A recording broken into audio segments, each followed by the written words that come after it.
Lord of the Rings Heroes of Middle-earth is set to go live on May 10th, 2023.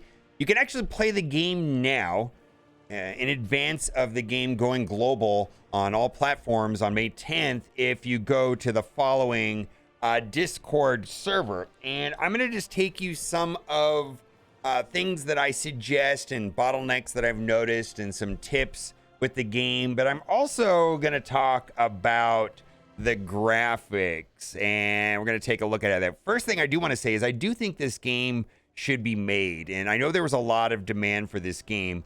Star Wars Galaxy of Heroes came out in 2015, and then Marvel Strike Force came out 3 years later. And I remember when I was covering Star Wars Galaxy of Heroes, which is the same company that is making this Lord of the Rings game, I made a video called Star Wars Galaxy of Heroes Copycat Marvel Strike Force, and there was a very much noticeable improvement to core gameplay, new mechanics, and most importantly, graphics. And what's interesting is I went back and looked through the comment section, and one of the top comments from 5 years ago says, I would love a game like Galaxy of Heroes set in Middle-earth with all the Lords of the Rings and Hobbit characters. Now, we're going to look at the game, and it's kind of strange to me because, like, if you go to their website, they have this, like, meme right here. Like, if you go to EA Capital Games website, and it says, we love what we do, and then it says, at Capital Games, we share one computer. Today is Kaylee's turn, and he couldn't be happier. Are they trying to be funny, or are they serious? I actually don't know. And we're going to get into why I don't know. And right here, they have an official YouTube page. You know, dislikes and comments are disabled. And they're featuring their art and audio.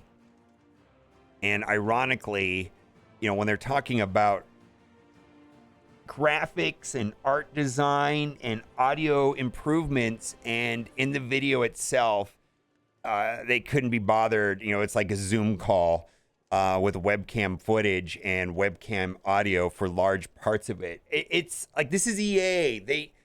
I'm sure they're in Sacramento, but you know, if they got in the car and drove to Redwood Shores, I've been to the Red Shores campus. They have numerous resources there where a proper video could have been recorded and filmed in high fidelity.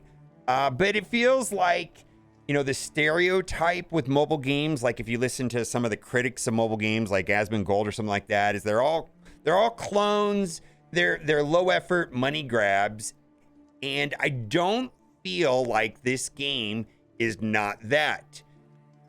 There have been improvements to mobile games, and there's mobile games that are mobile first with PC clients, and you know, games like Genshin Impact revolutionized things. And even, you know, from the improvement from, you know, like 2015 to 2018 with Marvel Strike Force, you would think that, you know, 8 years has passed. What has EA Capital Games learned, you know, with Raid Shadow Legends being a thing, and games that are mobile first, but they have the fidelity of PC games. And I was just sent a message from somebody, and there's a game, and this game I believe is inspired by Dungeons and Dragons, and it's set to be published by Newverse sometime this year. And FG3000 got early access to the beta, and he said it's largely inspired by Dungeons and Dragons.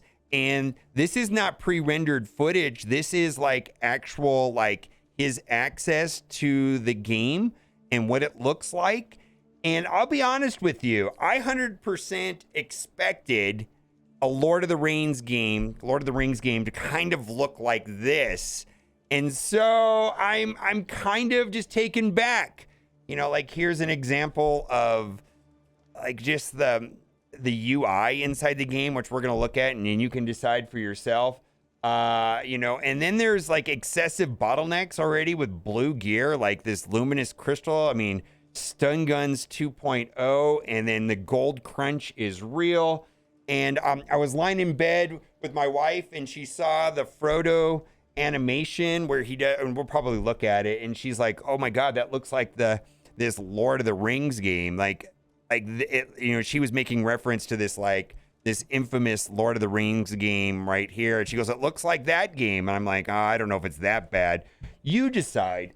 In general, I do think that the game is familiar. Important that they make one because I think there's a lot of demand for Lord of the Rings, and if you need something to do, like you need a break from Marvel Strike Force and you need a break from Galaxy of Heroes, or you want to play a second game and you want to get on in the ground level, largely it's accomplishing that. It'll feel very familiar, and in general, I hate to, how do I say this? Like I've been streaming it on Twitch, an hour or two every day. And in general, I've been enjoying it. Like the gameplay is fine. It's just like the fidelity and the bottlenecks. Like I'm not sure. Like I feel like I want to play this game, but I don't want to spend money on it. It's just a weird thing. Like it's nice to get into the game early, but I just don't know. So this is arena match. Now, they did make a pretty significant improvement to the graphics from when the game came out. And so I will say that it's better than it was. And maybe this is fine. And the other thing, too, and I can't put my finger on it, but like I play on a Galaxy tablet, and it appears that the graphics are better on that. All right, so let's see. And I don't know why. All right, he's gone. All right, we need to get rid of this summon back there. All right, let's see.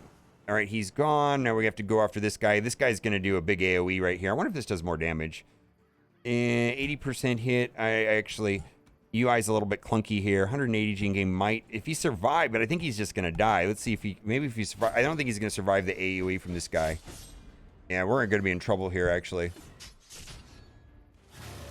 There he goes. Oh, did he survive? No, he's not. He's not there. All right, so we need to get through him because if he gets to take do I want to taunt? No, I don't think a taunt's good right there. He's not going to make it. He's not going to make it. All right. This gives 10% turn meter. See, this is the part of the game I like. Like, knowing the mechanics. Do I want to do provoke, which is like a temporary taunt? 10%. I mean, I love turn-based hero collector games, right? Let's see if I can get in here and kill him. There we go. I think we got a chance now. All right. Let's see. Let's go after Strike. Oh man, I don't know. Like I kind of want to save her from last because she's got all these boosts. This part of the game I love, and I actually kind of like the grind of collecting and upgrading characters. And I mean, I'm partial to hero collectors games, and this will do that for you. But I'm just surprised by the number of bottlenecks so early in the game, namely gold, and then that piece that I showed on the screen just a moment ago. I may not survive this. We're going to do ability block right there, and then AoE. She's going to counterattack. We're in trouble here. Yeah, we're in trouble here. We're punching up a little bit. So, and if I can get through... And the other thing, too, about this game is the AI is quite a bit better than other Hero Collectors games I've played. I noticed that they absolutely target your weakest character and take advantage of that. All right. Oh, no, we're dead. All right. Yeah, there's no... Oh, is this going to be enough? I don't know. All right, came down to the wire. All right, so we weren't able to progress in the arena. So there, I mean, the graphics are better. Let's go in and do just like, I mean, it's very, very familiar. And gold is a real crunch. But basically, there is Guild Campaign, which is equivalent to Cantina in Star Wars Galaxy of Heroes. And for me right now, because gold is a bottleneck, once you get to like level 34, you can do 3-1. It seems to me that like 1, 2, and 3, the gold steps up in each chapter.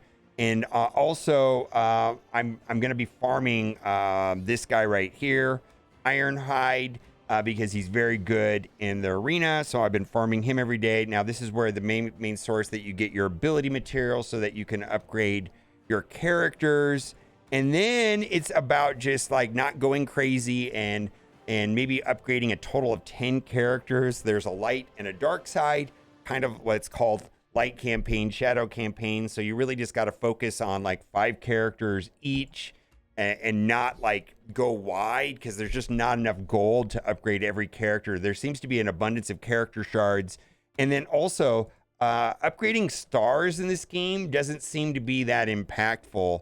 Like Grimpa, I don't think there's a reason to take any character above 3 stars until there's just more gold.